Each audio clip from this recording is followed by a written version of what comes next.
They abandoned my 10-year-old child alone in a foreign country just to enjoy my gift. I'm Samantha, 35 years old. I've always considered myself the pillar of our family, the one who earns the most, the one who is always busy, yet always pays the bills, organizes the holidays, and solves the problems. I just got used to this role, without realizing that it wasn't just a role but exploitation. My daughter Avery just turned 10. She is my universe. And my family consists of my mother, Doris, 58 years old, my father, Gary, 60 years old, my younger sister Meredith, 32 years old, and her 2 children Lily, 8 years old, and Jake, 5 years old. This year, I decided to do something grand for Avery's birthday. She had long dreamed of Disneyland, but I thought we all needed a real vacation where we wouldn't have to stand in lines. I bought a trip to a luxurious resort in Florida. Private beach, huge pool, all-inclusive. It cost me a fortune, but I wanted Avery to feel like a princess, and for my family to genuinely relax for the first time in a long time. I couldn't go myself. I had a critically important project at work that needed to be completed by the end of the month, or I'd lose a significant bonus. And honestly, I was sure that with my mom and Meredith, Avery would be well taken care of. They're family, right? 2 weeks before the trip, I sent them all the details. I paid for the flights, for a luxurious family suite with an ocean view, and for several excursions that I pre-booked so they wouldn't have to think about anything. The only thing I asked for was a video call at 5 p.m. on Avery's birthday.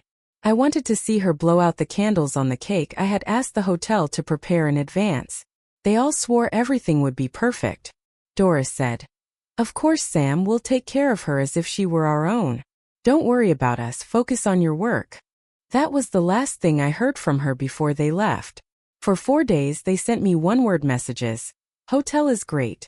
Food is delicious. Weather is superb. I felt a little left out, but I comforted myself that this was my sacrifice for everyone's happiness. Then came 5 p.m. on Avery's birthday. I picked up my phone, set up the camera, forced a smile onto my tired face, and called. The call went through, but no one answered. I thought maybe they were on the beach or just busy, so I waited 5 minutes and called again. Silence again. And one more time. At 5:45 p.m., I received a message from Meredith. "Sorry, Sam. We were a little late for lunch, and Avery just wanted to rest in the room."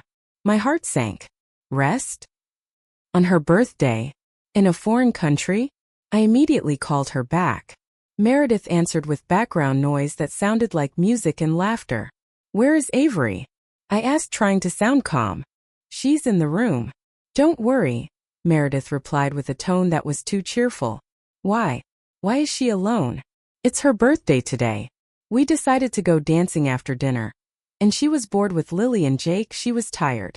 We left her the TV, she's fine. We'll be back in a couple of hours." There it is, the hook that pierced me.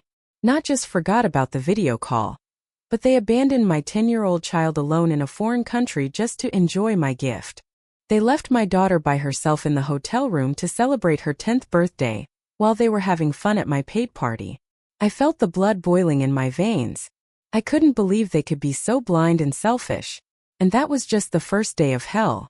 The receiver of the phone was slick with sweat in my hand. It was the night of Avery's birthday, and I was standing alone in my apartment, staring at the unfinished work project on my laptop, which suddenly felt utterly meaningless.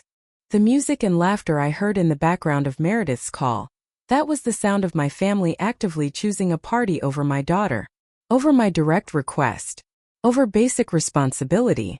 "Meredith, listen to me closely," I said, my voice low and shaking, not with sadness, but with a cold, terrifying clarity. "You are in a foreign country. That is a hotel. You have left a 10-year-old child, my child, unsupervised. That is unacceptable. Go back to the room now." Meredith sighed, that performative, annoyed sigh she always used when I, the responsible one, dared to interrupt her fun. "Oh, come on, Sam. Don't be such a drama queen. It's totally safe here. It's a 5-star resort, not some back alley. She's watching a movie. She literally told us she wanted alone time. She is 10, Meredith. She is 10 and it is her birthday and she is alone. Are Mom and Dad with you?" I demanded. "Yeah, they're here. Dad just ordered another drink. They told us not to worry. They said you always overreact." That was the knife twist. My parents, Doris and Gary, the people I had bought this entire extravagant trip for, $15,000 worth of not worrying, had not only sanctioned leaving Avery alone but had dismissed my completely reasonable panic as an overreaction. They were drinking a celebratory cocktail funded by the same daughter they were ignoring. The betrayal was so deep it felt physical, like a sharp drop in my stomach. I hung up. I didn't want to argue anymore. I couldn't argue. I immediately called the resort's front desk. I need to speak to the guests in the presidential suite, room 807, I said, forcing authority into my voice. My name is Samantha. I booked the room. I need to confirm the welfare of my daughter, Avery. Can you please dispatch security to the room immediately? She should not be alone. The receptionist, clearly caught off guard, stammered, "Ma'am, we cannot dispatch security just because a guest is in their room. Are you saying she is in danger?" "I am saying a minor has been left unsupervised. I will hold while you call the room. If they do not answer, I want security there in 5 minutes, I stated. I was done being polite. I waited on hold for what felt like an hour. Finally, the receptionist returned. "Ma'am, your mother, Mrs. Doris Brown, has answered the room phone. She confirmed that Avery is with her. She said they are having a quiet birthday movie night." A quiet movie night. Doris had rushed back to the room only because the hotel was calling, probably alerted by the front desk. She had lied to the hotel staff to cover the family's negligence. I knew they hadn't been there. I had heard the party in the background of Meredith's call. I thanked the receptionist curtly and immediately texted Meredith. "Me, Sam, you are an appalling mother and a terrible sister. Tell Mom and Dad I know they lied to the hotel. Stay in that room tonight. I'll be calling Avery at 9 a.m. tomorrow. If she is not with one of you, I'm calling the police." The next morning, I woke up with the kind of headache that comes from pure rage, not alcohol. I called Avery exactly at 9 a.m., praying that the fear of the police threat had worked. Avery answered, her voice quiet. "Hey, sweetie. Happy birthday again." I tried to sound cheerful, but my voice was rough. "How was your big day?" "It was okay, Mom," she said, sounding subdued. "I watched a movie. Grandma came back late. The cake was good, though. It had sprinkles." "Did you get to go swimming or do any fun activities yesterday?" I probed gently. Avery hesitated. "Grandma and Aunt Meredith and Lily and Jake went on that dolphin excursion in the morning. They said it was too crowded for me. Then they left after dinner." My chest tightened. They told me it was too crowded for the birthday girl, but not too crowded for them and my sister's kids. That dolphin excursion was an extra $500 I had prepaid specifically for my daughter to see dolphins. They had stolen the $500 experience from her, enjoyed it themselves, and then abandoned her. I fought back the tears until my throat hurt. "Okay, honey. Listen. Today is a new day. You and I are going to have a fantastic time when you get back. Now, where are Grandma and Aunt Meredith right now?" "They're outside on the balcony drinking coffee. They said they're planning today's activities," Avery whispered. "Good. Have fun, sweetie. I love you." I hung up and immediately dialed Meredith's number. She answered on the third ring. "Look, Sam. I'm sorry about last night. We made a mistake, okay? It was only for a couple of hours. We're going to make it up to her today. We're going to the water park." "The water park?" I repeated, my voice flat. "Did you enjoy the dolphin excursion I paid for yesterday, Meredith?" A dead silence on the line. "The one you told Avery was too crowded for her, but not too crowded for Lily and Jake. Did you really steal the one thing I bought specifically for her 10th birthday, Meredith? The $500 excursion?" "That's not fair, Sam," she hissed, clearly retreating to the balcony to talk. "It was only a small group trip. Avery just wasn't interested. She said so. And we had already paid for the kids. It would have been a waste." "I paid for it. I paid for everything," I finally yelled, the control I'd held onto for 12 hours snapping. "You didn't pay for anything. You're living off my sacrifice, abandoning my child and justifying theft. You have 18 days left on that trip, Meredith. I need to know, what else did you lie about? What else did you take from Avery? What else did you spend my money on while leaving her in the room?" I didn't wait for her to answer. I hung up. The cold realization hit me. This wasn't just about one night of neglect. This was about 18 more days of potential financial and emotional theft, all happening miles away under the guise of a family vacation that had become my private, sickening nightmare. I needed eyes and ears down there. I needed to know the full extent of their betrayal before I made the decision that would shatter the family forever. I had to wait. I had to watch. I had to plan. The true secret of their trip was still hidden, simmering beneath the surface of their self-serving lies. After I hung up on Meredith, the rage didn't subside. It solidified into something colder, sharper. I spent the rest of the day in a state of hyper-focused clarity, working on my project, but only mechanically. Every line of code, every email I sent, was fueled by the vision of Meredith's face and my mother's casual lie to the front desk. They had not only betrayed me, but they had also endangered my daughter, and were now actively stealing her experiences. This was beyond a simple family quarrel. This was a deliberate pattern of selfishness and deception. I had 18 days left on that trip. 18 days for them to do more damage, emotional and financial. The thought of waiting until their return was unbearable.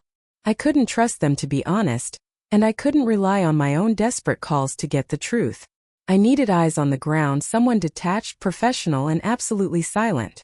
I did something I never thought I would do. I hired a private investigator in Florida. I found a local agency online, read the reviews obsessively, and made the call using a burner phone. The PI, a woman named Carla, sounded exactly like someone who had seen it all: bored, efficient, and expensive. I didn't mince words. I need surveillance on my family at the resort, I explained, keeping my voice low. They are in room 807. I need to know their daily itinerary, who is with my daughter Avery at all times, and specifically, where my mother Doris and sister Meredith are spending their afternoons and evenings. I need daily reports and photo evidence. Carla's quote was astronomical. It almost wiped out my bonus savings, the very money that was supposed to secure Avery's future. But I didn't hesitate. This was no longer about money. It was about justice and my daughter's safety. I transferred the first installment that evening, feeling a chilling sense of commitment. I was betting my financial stability on proving my own family were abusers of trust. The first report came 2 days later, an encrypted email with a subject line that made my hands shake. Daily log Avery, day 6. I opened the document and started reading. It confirmed my worst fears, but also introduced a new brutal element of conflict, one I hadn't anticipated. 9 a.m. Avery observed with grandmother, Doris, and grandfather Gary, at the breakfast buffet. Seating was separate from Aunt Meredith and cousins Lily, Jake, who were at a table near the pool view window. 10:30 a.m. Doris and Gary accompany Avery to the Resort Kids Club for a supervised activity. They return to the main building. 11 a.m. to 2 p.m. Doris and Gary observed at the resort golf course. Avery is confirmed to be in the Kids Club. 2:30 p.m. Meredith, Lily, and Jake observed at the main pool bar, ordering lunch and non-alcoholic drinks. 3 p.m. Avery is picked up from the Kids Club by a resort employee, not a family member, and escorted to room 807. The log noted, the subject was left in the room unattended for the remainder of the afternoon. I stopped breathing. The Kids Club was a safe, supervised environment. They were literally dropping her off there, then leaving her alone in the room hours later, essentially using the staff as a taxi service to abandon her. This wasn't just neglect, it was calculated convenience. But the next part of the report was the true shocker, the hard conflict that made me see red. 6 p.m. Doris, Gary, Meredith, Lily, and Jake observed leaving the resort in a pre-booked taxi.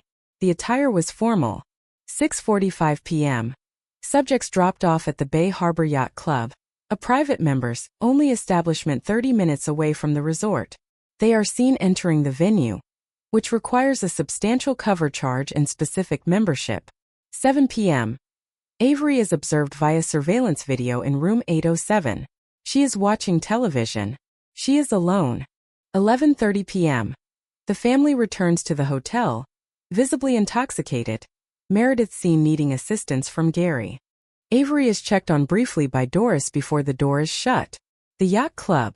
That wasn't part of the all-inclusive package. That was a high-end separate expense. They were leaving my daughter alone repeatedly, not just for a casual hotel bar dance, but to go to exclusive, expensive venues I knew they couldn't afford on their own. Who was paying for the Bay Harbor Yacht Club cover charges, the private taxis, the expensive drinks? I immediately pulled up my credit card statement linked to the trip. I had given Meredith one of my secondary cards with a small limit for emergencies only. I looked at the recent charges. Day 4. $150. 00. Resort gift shop. Day 5. $75. 00. Local nail salon. Day 6. Today's report $895. 00. Bay Harbor Club event fee. My $15,000 gift was supposed to be a memory for Avery.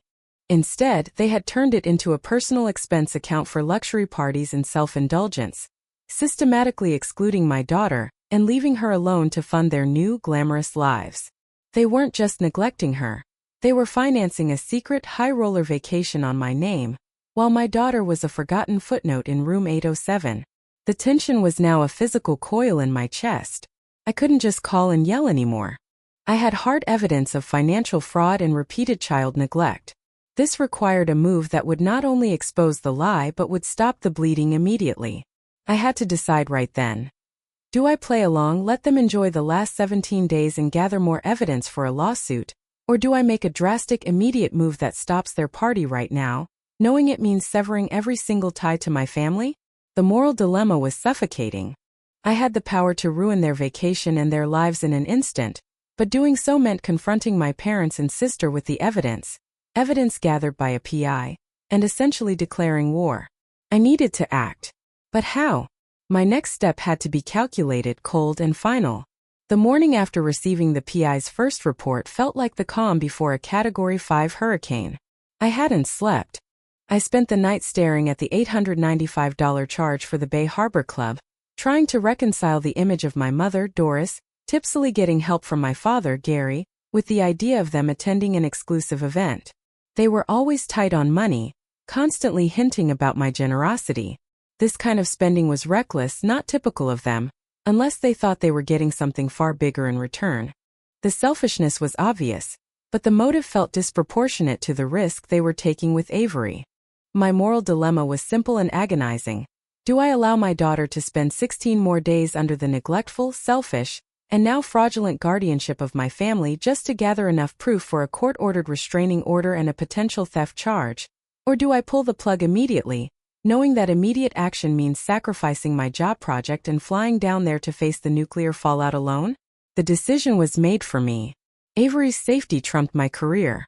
I called my boss, my voice flat, explaining that a family emergency required my immediate, indefinite absence.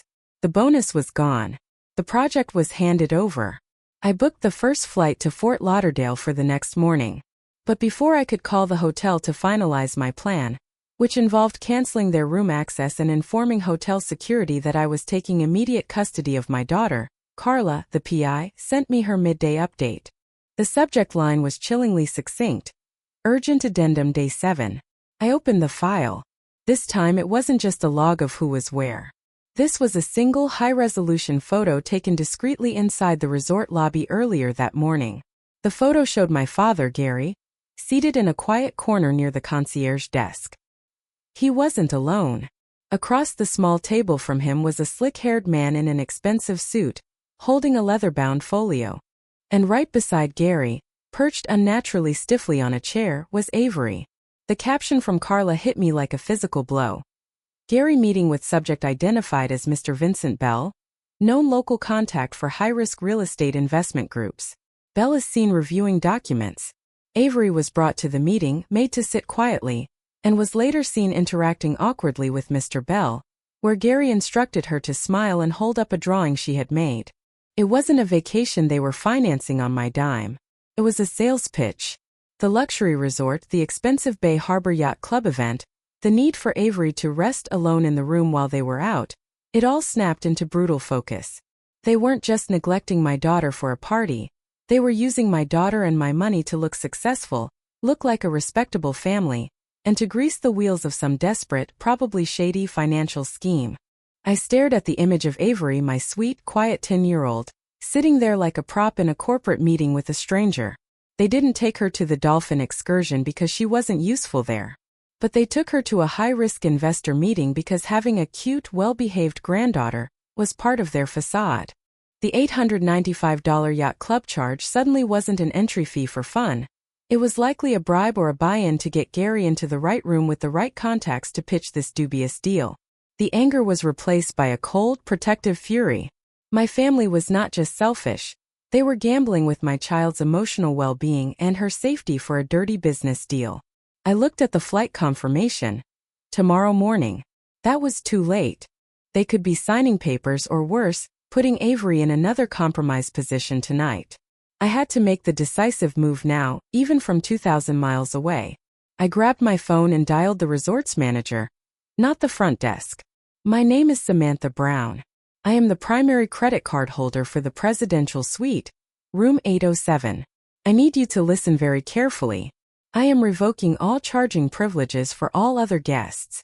Furthermore, I am informing you that the secondary occupants, Doris, Gary, and Meredith Brown, are hereby barred from the premises effective immediately, due to a violation of safety protocols concerning a minor. My daughter Avery is a protected party. I am authorizing a security team to be dispatched to room 807. They are to secure my daughter and bring her to the executive lounge.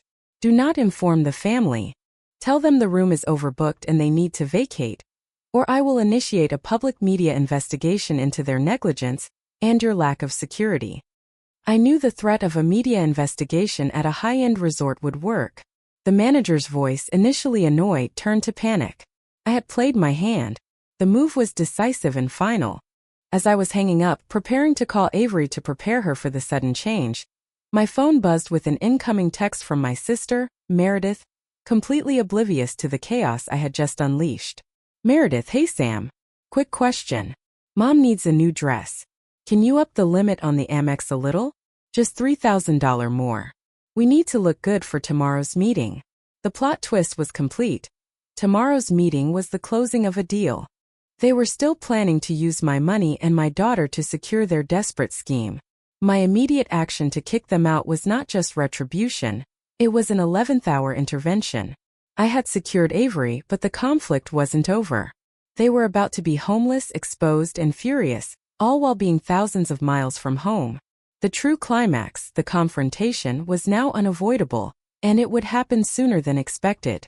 I spent the longest hour of my life staring at my phone, waiting for the call that would confirm Avery was safe. Every nerve in my body was tight. I had just financially obliterated my entire family and made them homeless in a foreign state. The manager had promised an immediate, discreet dispatch of security. The silence was deafening, amplified only by Meredith's unanswered, casual request for $3,000 more for a meeting that would never happen. The phone finally rang. It was an unfamiliar number. Samantha, this is the security chief at the resort. We have Avery in the executive lounge. She's safe and calm. We had a minor incident with the other parties involved. What kind of incident? I demanded, my voice raw. They refused to vacate the suite. They argued that you, as the cardholder, had no right to remove them. When we insisted, your sister, Meredith, became aggressive and started throwing some of the complimentary items. Your mother and father were equally uncooperative, demanding to speak to the real manager, the one they had a deal with. We had to escort them off the premises and call them a taxi to a budget motel 10 miles away, which they reluctantly paid for. A budget motel? 10 miles away. All of them, Doris, Gary, Meredith, Lily, and Jake, had gone from a presidential suite to a cheap room in less than an hour, all because of a dirty lie and greed. I felt a hollow satisfaction, the kind that comes with necessary amputation. Thank you, I managed. Please put Avery on. When I heard Avery's small voice, all the cold, calculating fury melted away, replaced by searing guilt. Mom? What's going on? Grandma was yelling. Where are we going? Sweetie, I'm so sorry. There was a big mistake with the room, and I had to fix it quickly. You are safe now. I'm getting on a plane right now, and I will be there tomorrow morning to hug you. You are going to stay in a beautiful separate room tonight, just you, and the hotel staff is bringing you every movie and every dessert you want. Okay. But "Why didn't Grandma say goodbye?" she asked, her voice cracking. That question, "Why didn't Grandma say goodbye?" was the sharpest emotional moment of the entire ordeal. She wasn't sad about the yelling. She was confused by the sudden, uncaring absence of the people who were supposed to cherish her. "I don't know, honey," I whispered, fighting back tears. "But tomorrow it's just you and me. And we will celebrate your birthday properly. I promise." I spent the next 14 hours on a plane, fueled by adrenaline and black coffee. When I finally walked into the executive lounge, Avery ran into my arms. It was the hardest, longest hug of my life. The confrontation with my family happened later that evening, when I called the budget motel. I didn't yell. I spoke with the deadly calm of someone who had done their emotional accounting. "Sam, this is insane. You can't just leave us stranded. We need the room back. Gary's meeting tomorrow is vital." Doris screamed before I could speak. "The meeting with Mr. Bell? The one where you used my 10-year-old daughter as a prop to secure a real estate scam?" I countered, dropping the PI's name. Silence. Heavy, immediate silence. "You hired a spy?" Meredith finally hissed, disbelief ringing in her tone. "I hired someone to make sure my child was safe since you failed to do so repeatedly. I have the reports, the timestamps, the photos of Avery alone, the credit card statements showing you paying $895 to use my money for your dirty deals. This wasn't a vacation, this was a setup. You put my daughter in danger for a financial gamble. You are not family. You are parasites." "You wouldn't dare tell anyone about the deal," Gary finally spoke, his voice low and threatening. "You'll ruin your own parents, Sam. You already ruined the one thing you couldn't replace, my trust. And Avery's birthday. I have canceled the trip insurance, revoked all cards, and I am flying Avery home tomorrow. You have until the end of the original trip date, 15 days, to figure out how to get yourselves and your children back. After that, I am changing my number, and if any of you ever approach me or my daughter again, I will file a police report with the full PI documentation and the evidence of financial fraud." I didn't wait for a response. I hung up. The silence on my end was the sound of a chain snapping, a definitive separation. The entire crisis, the shattering of my family, the loss of my bonus, and the emotional scarring had all happened in 7 days. 7 days to destroy a lifetime of obligation and illusion. Avery and I flew home the next day. We spent the rest of the month together, quietly celebrating her birthday with a trip to the zoo and a cake we baked. She was quiet, subdued, and kept asking if Grandma and Aunt Meredith were having fun at the cheap motel. I just told her they were learning a very important lesson about responsibilities. The story ends not with a grand explosion of emotion, but with a lingering philosophical ache. I saved my daughter, but I lost my entire extended family. I regained my financial autonomy, but I inherited a profound, isolating loneliness. I had proof that they were manipulative and selfish, but I still had to live with the knowledge that the people who raised me and the sister I grew up with were capable of such calculated cruelty. The final truth I faced was this. My family didn't love me for who I was. They loved me for what I provided. And the cost of setting that boundary, the cost of Avery's freedom and my peace, was the permanent, deafening silence of an empty family table. Was it worth it? Yes. But as I look at the pile of bills and the empty seat where my mother used to sit, the question remains. How do you rebuild a life when the very foundation of your existence turned out to be toxic sand? I saved Avery, but I still have to figure out how to save myself from the echoes of the family I just destroyed.